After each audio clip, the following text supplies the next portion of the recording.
Hey, how's it going, guys? Hopefully everybody's staying safe out there. But this week, we're going to be learning the cherry control. If you haven't seen my previous videos, you should definitely watch the dribble and the fan. If you're already a pro and you just want better tips on the cherry control, then just continue watching the video.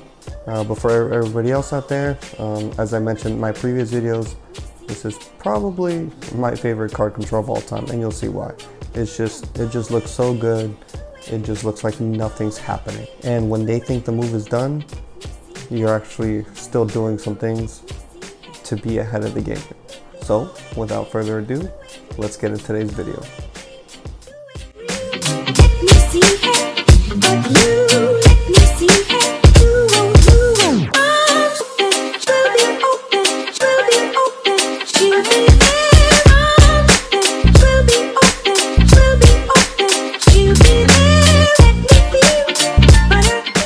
Before we get started in today's video, I want to show you the deck that we're going to be using today. It is the Bicycle Foil Backs Crimson Edition.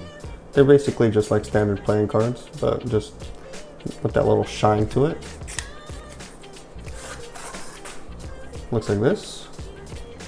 Alright, pretty standard. Just a little shine to it. If you're doing this like in the sun, it looks really good. It reflects really well.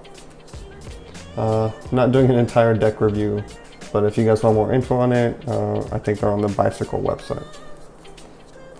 So before we get started, if you don't know what the cherry control looks like, even though I've kind of been teasing it for like the past 2 weeks, so maybe you guys haven't been searching it, but if you don't know what it is, this is what it's supposed to be, right? It's supposed to be, they pick a card, you would lose it somewhere in the middle, and then you fan it, and it's just on top.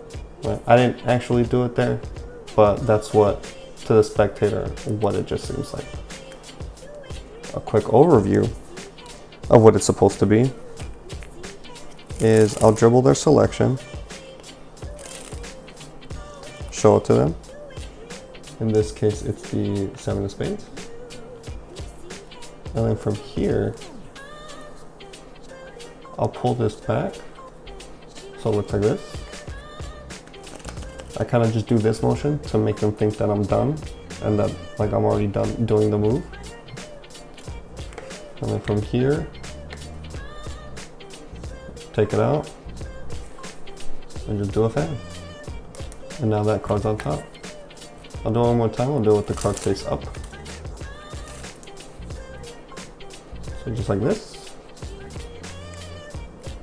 Again, this is just an overview, don't follow along. I'm just kind of just showing you what the move's supposed to be like. Alright, from here, boom. And you're done with the cherry control. Getting into it.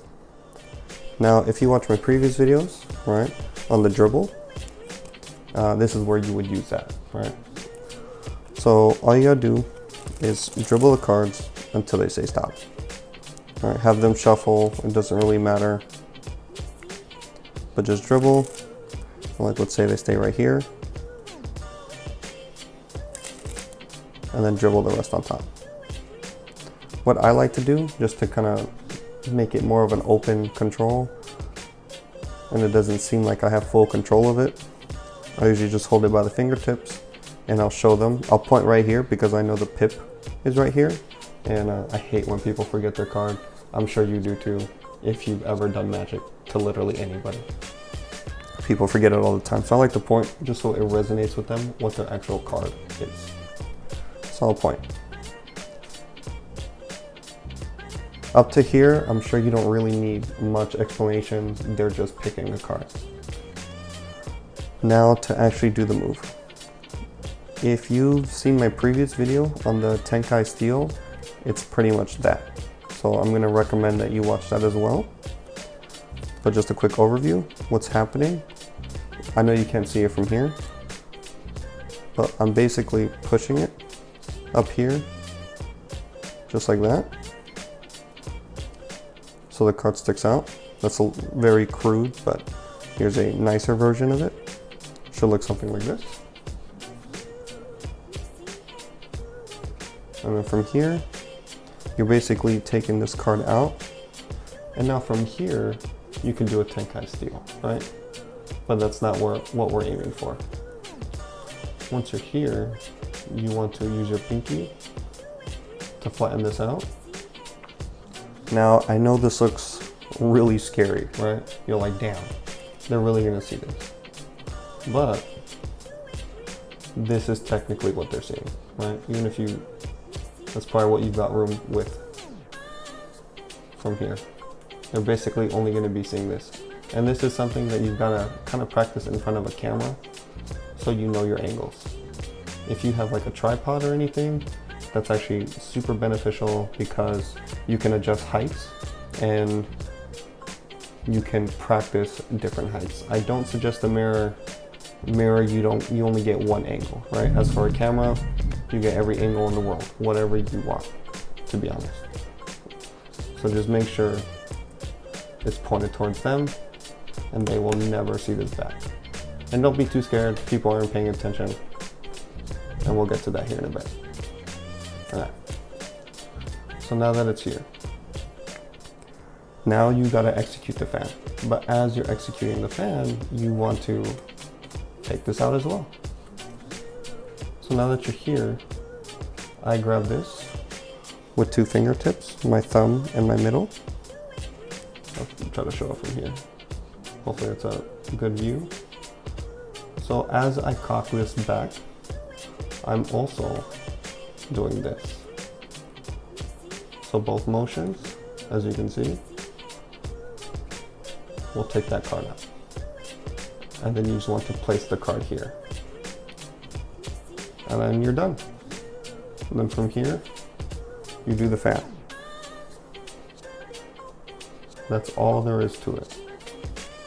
Now this is what makes the cherry control hard to do. And this only comes with practice. Once you have that card in and you take that card out, everybody is different on where they place the card. So my card is roughly around here. Some people have to place this card more up here. Some people have to place this card more up here because everybody's fan is like a tad bit different. For my fan, let's do this one more time. You're here, you take it out.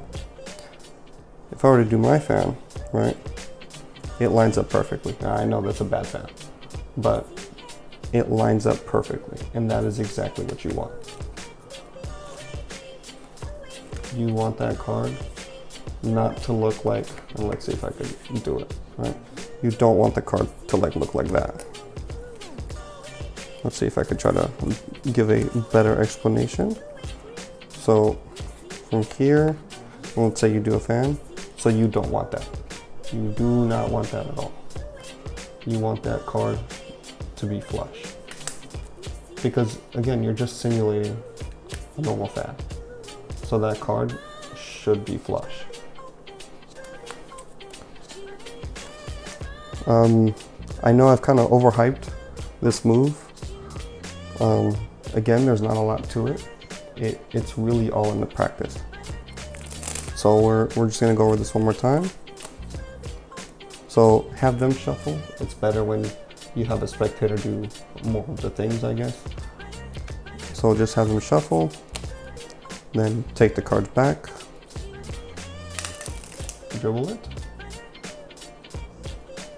and then just like that. Then you show it, you point.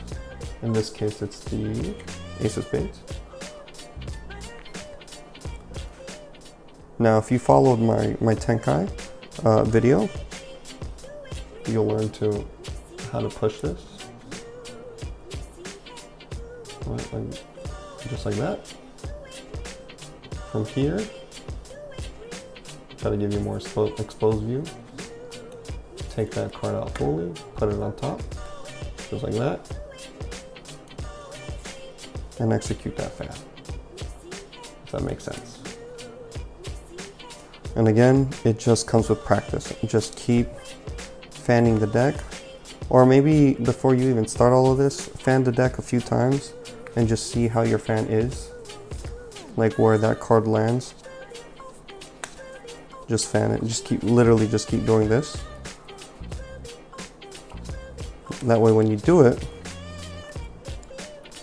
from here, and then you just do a normal fan. Now I know what I'm saying may sound easy, but I cannot stress this enough that you need to keep practicing this move in order for you to get it right, because that is what's going to kill you right now. It's going to be squaring that up, because if you get something like that, they're immediately gonna know that something's wrong. So now we're gonna get into a little bit of tips and subtleties that you can do with the cherry control. So one little tip, especially if you're starting out with the cherry control, and I kind of really advise this for any control, and you'll see here what I mean. So let's say they say stop there.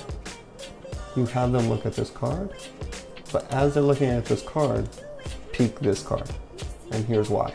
Just peek it. It's more of a safety net than anything. So when you dribble it on top, so again, in this case with the king of clubs, let's say for some reason you went to go do that and squared it up too early. You didn't pull it out and you squared it up, and now it's really lost in the deck. Obviously, you don't want to restart. Now, you may not be able to do the cherry control, but you saved yourself and you're able to do a key card principle.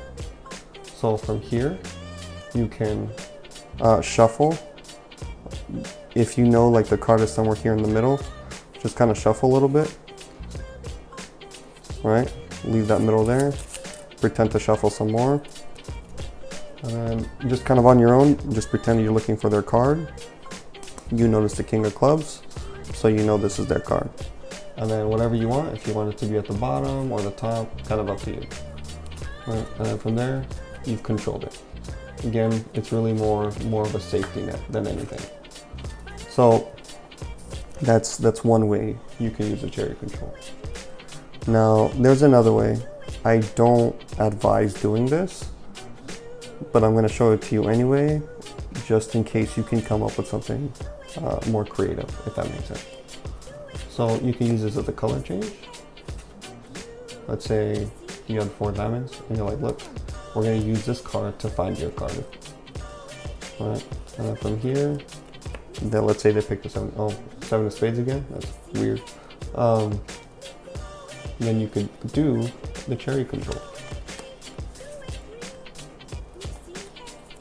But you see why I don't advise it is because some people will know that 4 is back there. But if you can get creative with it, by all means do it. Another way that you can use the cherry control is maybe if you want to disappear a card. So maybe same principle.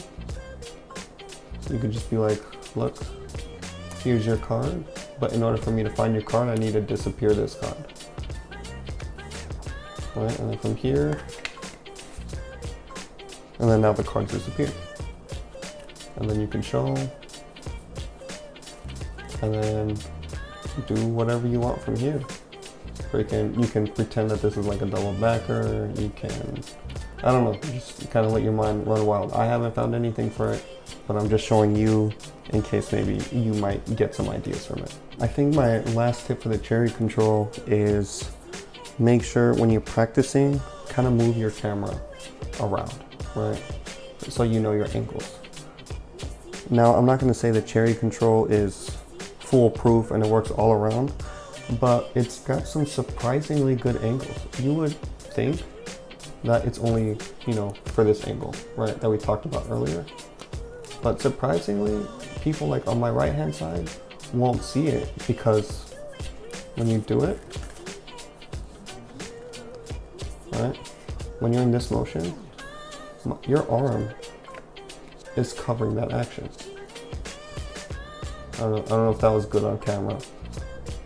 I guess I'll see in the editing, but you won't, it doesn't flash because your arm is like in the way. On the left side, I can't really talk about the left side, but just experiment. You never know what good angles you might find, right? And once you learn more angles, the more you'll be able to perform this a little bit more confidently. But that's pretty much my last tip for the cherry control. Just one last time, kind of just for laughs and giggles. It looks exactly like this. Here. And here. And that is it. That is the cherry control. Also, if you watch this far into the video, I highly recommend watching Tony Chang's or buying Tony Chang's tips on the cherry control. I know it sounds dumb to buy something that's already invented, but he's only really giving tips. I'm telling you though, it's like the greatest thing ever for the cherry control. He's got some really good things. It's not mine to teach, so I can't do it, unfortunately, but I've seen the cherry control taught all over YouTube.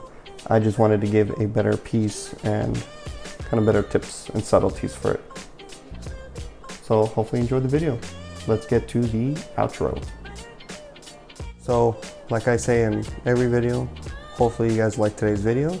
If there's anything that you want to add to the cherry control, or if you don't think it was insufficient information, then leave it in the comments below so I can read them, and maybe I'll add more into the comments, or if it's that many mistakes that I missed, I'll probably just make another video addressing those concerns. If you liked today's video, please leave a like. It definitely helps me out. If this channel is something that you're into, you like what I'm providing, then definitely subscribe, and don't forget to hit the notification bell. I'm posting every Friday, so stay tuned for that. Next week's video, I have a few ideas, but if there's anything you want me to teach, leave it in the comments below again, so I can kind of appeal to the audience that's watching, whether that be a control or maybe a trick. If you want me to go away from card magic and maybe do more rubber bands or coins or whatever the case may be, just leave it in the comments. I'll never know unless you tell me. So besides that, I will see you next week. Peace.